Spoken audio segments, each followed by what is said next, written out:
बिहार को अपना नया मुख्यमंत्री मिल गया है।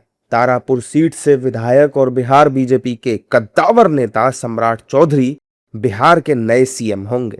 उनके नाम पर सर्वसम्मति से मुहर लग गई है। बिहार की बदलती सियासी तस्वीर में सम्राट चौधरी एक बेहद अहम चेहरा बनकर उभरे।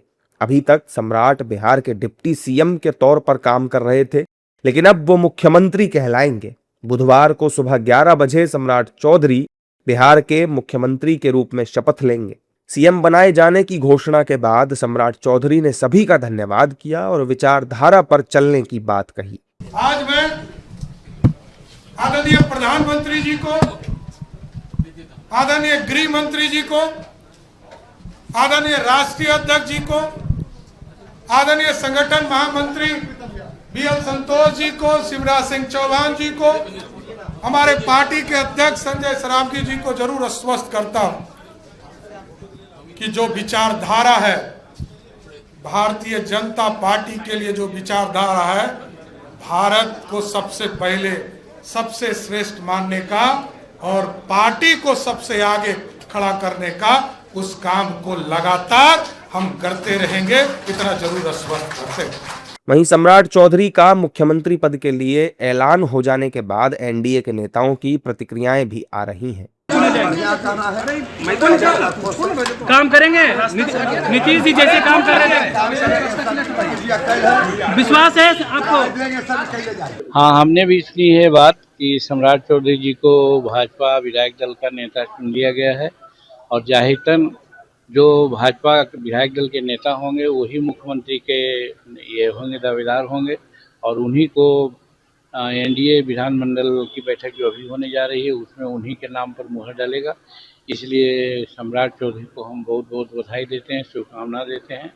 बिहार आज एक नए नेतृत्व में एक अगले पड़ाव की ओर अग्रसर हो रहा है और अगले 5 साल यकीनन मेरे प्रधानमंत्री आदरणीय नरेंद्र मोदी जी के सोच वाली सरकार में बिहार के लिए स्वर्णिम काल की तरह अगले 5 साल होंगे, ये मैं मानता हूँ।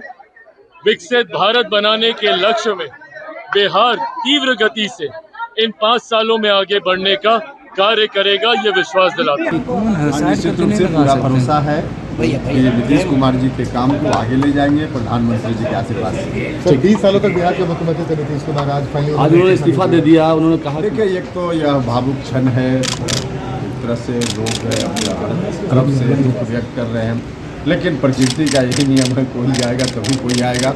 20 साल तक उन्होंने सेवा की है और ऐसे भी बिहार ऐसे बाहर जाकर के कोई बिहार से बिछुड़ नहीं रहे हैं, दिल्ली जाकर भी वहां से भी बिहार की सेवा। बिहार के नेता प्रतिपक्ष तेजस्वी यादव की भी इस पर प्रतिक्रिया आई। उनकी माने तो सम्राट का सीएम बनना चुनाव से पहले ही तय हो चुका था और सम्राट तो लालू जी से ही राजनीति सीख कर आए हैं। तो चुनाव से पहले ही तय था, इसमें कहा किसी को सब कुछ दिखाई दे रहा था। तय हुआ कि भाई नीतीश जी को रहने नहीं देंगे लोग, भाजपा के लोग चुनाव के बाद जी।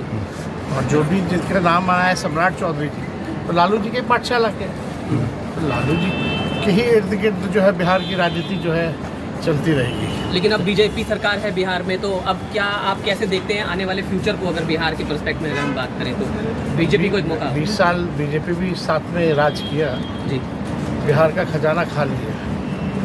इंडस्ट्री नहीं है, कारखाने नहीं है, पढ़ाई दवाई में फेल है, बेरोजगारी चरम पर है, पलायन अधिक है, सबसे गरीब राज्य बिहार है। जबकि सम्राट चौधरी के मुख्यमंत्री पद के लिए नामित हो जाने के बाद उनके गृह जिले में जश्न मनाया जा रहा है। लोग खुश हैं कि सम्राट चौधरी मुख्यमंत्री बन रहे हैं। करीब 2 दशकों तक बिहार की सत्ता के केंद्र में रहे नीतीश कुमार के बाद अब सम्राट चौधरी के नेतृत्व में बिहार में नई सरकार बनने का रास्ता साफ हो चुका है। उनको बीजेपी के विधायक दल का नेता चुन लिया गया है और अब शपथ ग्रहण 15 अप्रैल को होने वाला है। इसे बीजेपी की बड़ी उपलब्धि बताया जा रहा है, क्योंकि बिहार में लंबे समय बाद बीजेपी का सीएम गद्दी पर बैठेगा।